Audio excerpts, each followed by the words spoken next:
ചങ്ങായിമാരെ, നമ്മുടെ നാട്ടിൽ പുഴയിൽ വല കെട്ടിപ്പിടിച്ച കോലാച്ചണ്ടാണ് കേട്ടോ ഇത്.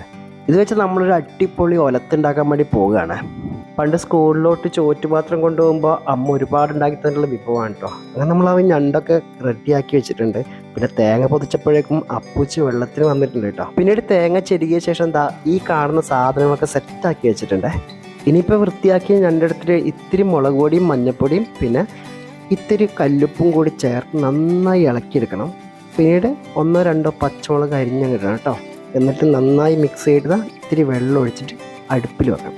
പിന്നീട് ആ വെള്ളം വറ്റിയെടുക്കുന്നത് വരെ നമ്മൾ ഞണ്ട് വേവിച്ചെടുക്കണം. പിന്നീട് പാനിൽ എണ്ണ ഒഴിച്ച് ഇത്തിരി കടുകും ഉലുവയും അതുപോലെ കുറച്ച് ജിഞ്ചറും ഗാർലിക്കൊക്കെ ചേർത്ത് നന്നായി മിക്സ് ചെയ്യുക. പിന്നീട് ഇത്തിരി കറിവേപ്പിലയും മല്ലിച്ചപ്പ് ഉണക്കമുളക് ഇട്ട ശേഷം നമ്മുടെ തേങ്ങ എടുത്ത് നന്നായി മുരിയിച്ചെടുക്കുക. അതിലേക്ക് നേരത്തെ സെറ്റാക്കി വെച്ച് ഞണ്ട് കൂടിയിട്ട് മിക്സ് ചെയ്ത് കഴിഞ്ഞ് നമ്മുടെ ഞണ്ട് വളർത്തി റെഡി കേട്ടോ. വീഡിയോ ഇഷ്ടപ്പെട്ട തീർച്ചയായും ലൈക്ക് ചെയ്യുക, ഷെയർ ചെയ്യുക, സബ്സ്ക്രൈബ് ചെയ്യുക.